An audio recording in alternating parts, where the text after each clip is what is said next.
ప్రేమించి పెళ్లి చేసుకున్న భార్యకు శిరోముండనం చేయడమే కాకుండా వీధిలో తిప్పి రాక్షసానందం పొందాడు కసాయి భర్త. పెదకొండేపూడి గిరిజన గ్రామంలోని శుక్రవారం చోటు చేసుకున్న ఈ అమానుష ఘటన రాష్ట్ర వ్యాప్తంగా సంచలనం సృష్టించింది.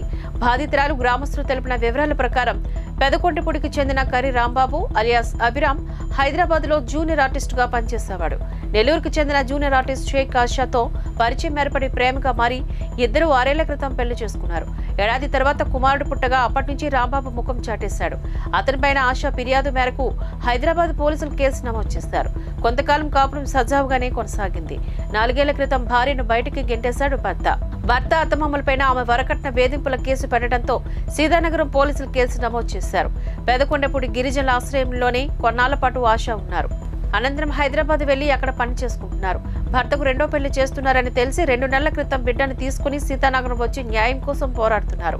రాంబాబుతో పాటు అత్తమామలపై పెట్టిన 498 కేసును ఉపసంహరించుకుంటేనే కాపురం ఉంటుందని, లేకుంటే ఆస్తి ఇంటిని కూడా రాంబాబు సోదరికి రాయించేస్తామని మండల స్థాయి వైకాపా నేతలు బెదిరించారని బాధితురాలు వాపోతున్నారు.